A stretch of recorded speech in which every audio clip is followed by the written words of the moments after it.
guys, today we'll be making an adorable curly deco mesh wreath. What you will need, I have a 14-inch wreath ring, deco mesh in whatever colors you choose, scissors and a rotary cutter, and chenille stems. Alright, let's get started. Alright, so I have cut my mesh into 8-inch long pieces, and this time I've cut my stems in half. Sometimes I cut them into thirds, just depends on how I'm going to place them on my ring. I will link videos showing you that method in the description box down below. But this time I decided to go with halves because I'm going to attach the mesh around 2 stems as opposed to 1. I cut my stems into thirds. When I'm going around 1 ring at a time, that's when I use 1/3 of a stem. Either way works, it's just personal preference. Like I said, I've done both ways and they're both fine. Just depends on what you like. I have my 3 colors and I'm going to roll them into a cute little curl. So like that. And I'm going to crisscross them one on top of the other, making sure each color is visible and one isn't hidden behind another. So I crisscross all 3 of them just like that. Scrunch it in the center, take my stem, and I'm going to twist it a couple of times. And then I can flare it out, adjust it as much as I need, just like that. And what I like to do is alternate the color order. You can see all of the different colors and it's not like mainly one color on the top. Now if that's what you're going for, then you can definitely do so. But if you want all of your colors to show equally, then I like to kind of alternate the order that I place my mesh. Possibilities are endless. So I'm just scrunching it, twisting it a couple of times, and then I just kind of fan out my mesh. Make sure it looks good. And you can see it looks like a completely different bundle just by alternating the color order. Alright, so I'm going to get all of my bundles made before I start placing them on my wreath. I feel like doing it this way makes the wreath making process so much faster and smoother. All of my bundles are made, so I start placing them one behind the other and the wreath is made in no time.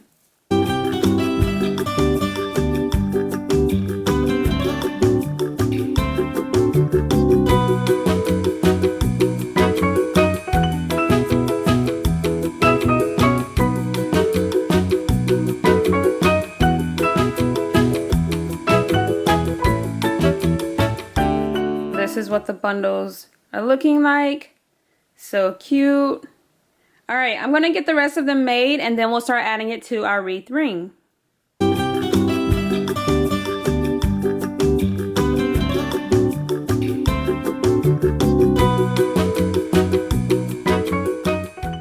Okay, so they're looking so cute already.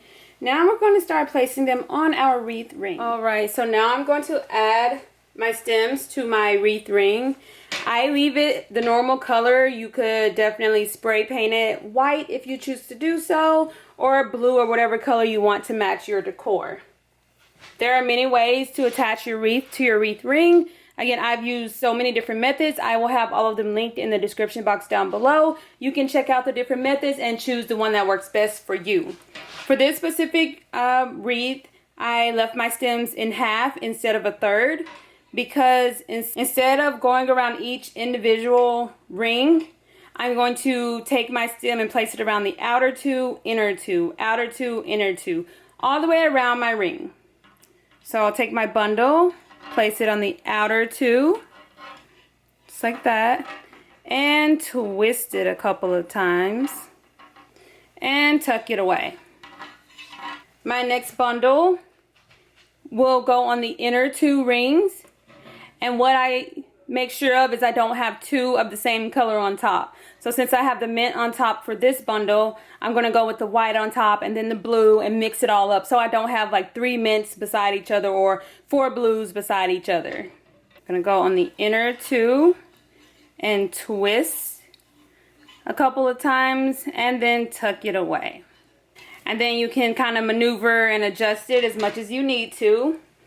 Now, you can also go with the center 2 rings. I've done that as well. Possibilities are endless. The amount of bundles you have in each section depends on how thick and poofy you want your wreath to be. Sometimes I go with 3, 4, maybe even 5 or 6. It also depends on how much mesh you have in each bundle.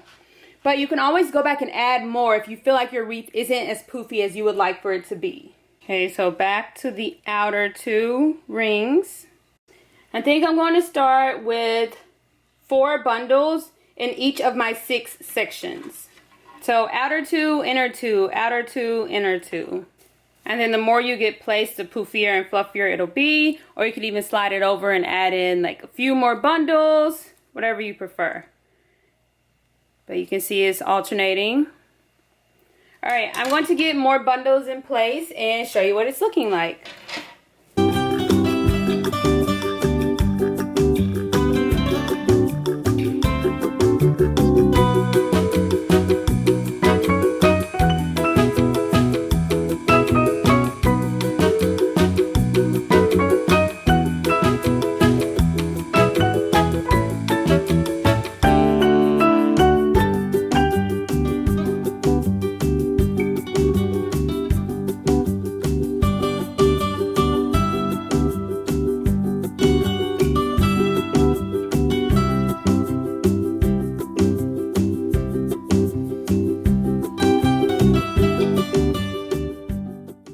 Okay, so we are halfway there.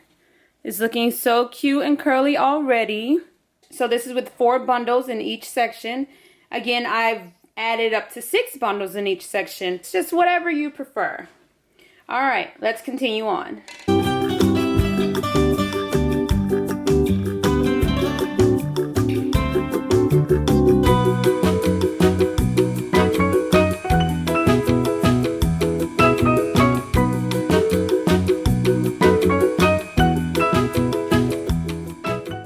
There's the back.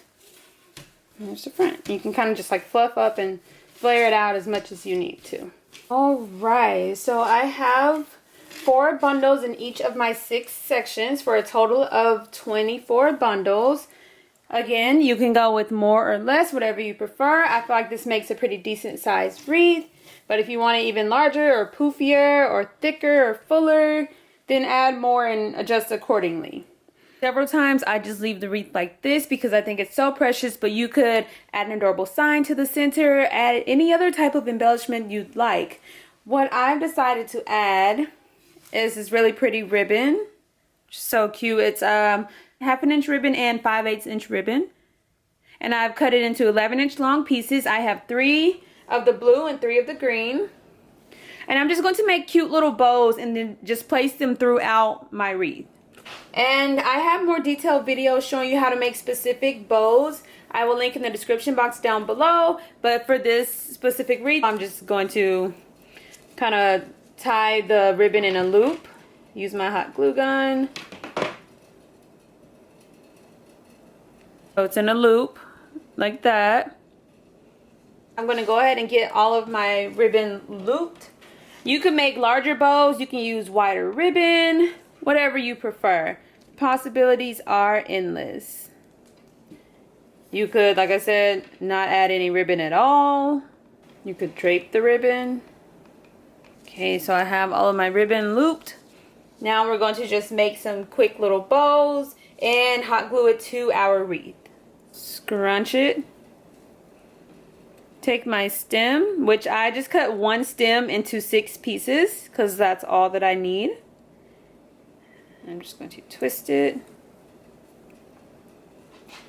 and then just attach it. Usually I attach it all the way to the actual wreath ring, but since it's a small little bow, I'm just actually going to attach it to my mesh. So loop it around the mesh and then just twist it a couple of times and tuck it away. That way the bow is up higher and it's a little more visible as opposed to being all the way down on the wreath ring. Right, I'm going to continue doing this. Just scrunch it. Take my stem. Now you could also use longer stems and that way you can attach it to the actual wreath ring. I'm just alternating my two colors, and then I'm just looping it around the mesh like that, and then just twist it and tuck it away. Again, this is just a quick little bow just to add a little extra something to it. You could make larger bows, more intricate bows. Again, I have videos showing you how to do so that I will link in the description box down below. Alright. Just have all of my ribbons placed so that I'll know where I'm going with them. And I'm just going to do this for all 6 bows. And I'm not attaching them any special way. I'm just picking a piece of mesh and looping the stem around it. See if you can see. Looping it around the mesh and twisting it. And then tucking it away. So cute and precious already. Alright, let's get the other ones placed and we will be done.